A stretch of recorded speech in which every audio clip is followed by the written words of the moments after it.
Bonjour à toutes et à tous et bienvenue dans ce nouvel épisode de Et demain les territoires.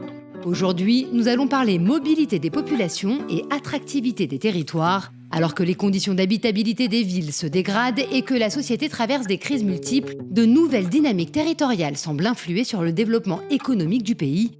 On écoute Boris Chabanel, consultant senior en économie locale, Vincent Gaulin, directeur du département économique de l'Institut Paris Région, et Sonia Lavadino, spécialiste de la prospective des villes, qui accompagne les territoires dans leur transformation. Ce qui me paraît assez remarquable quand même, c'est la perte de vitesse du centre des métropoles, en fait, qui sont finalement celles qui vont le plus voir leur dynamique se ralentir. Et quand on voit même le solde entre les départs et les arrivées, c'est les territoires qui, a priori, sont aujourd'hui peut-être les moins attractifs. Ça, c'est pas un phénomène nouveau, et on peut aussi s'interroger à l'avenir sur l'évolution de ce phénomène de perte d'attractivité des grands centres des métropoles. Il y a quand même aujourd'hui un phénomène qui est qu'il faut re-rentrer dans l'équation, c'est l'évolution du prix de l'énergie. Le prix de l'énergie a un impact direct sur les mobilités, que ce soit sur votre mobilité en voiture, votre mobilité en transport en commun, ou si vous prenez le train, c'est que finalement ça devient un peu plus cher. L'augmentation du prix de l'énergie agit aussi sur votre coût du logement. Donc c'est un effet qui peut avoir un effet presque contradictoire à ce qu'on a vécu finalement dans l'idéation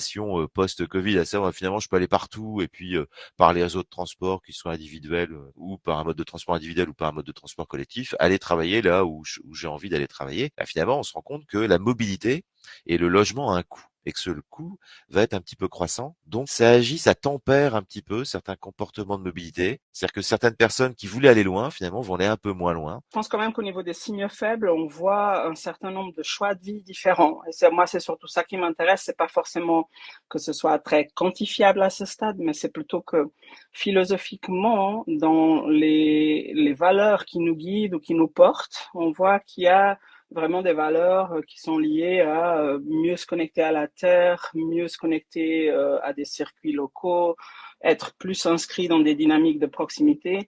Ces valeurs-là sont des valeurs qui peuvent être plus incarnées par des territoires, on va dire, à échelle plus humaine. Je vais le dire un peu comme ça, de façon large, parce que je pense que c'est aussi trop clivant de dire urbain, rural. Il y a beaucoup de formes d'urbanité qui peuvent se rapprocher des valeurs de la ruralité et vice-versa. Je crois qu'aujourd'hui, on est beaucoup plus hybride que ce qu'on a été précédemment. Une chose est certaine, pour ma part, je crois beaucoup aux villes petites et moyennes, au sens que je le vois dans d'autres pays que la France, à quel point ces villes-là ont le vent en poupe. Retrouvez l'épisode en intégralité sur toutes vos plateformes d'écoute.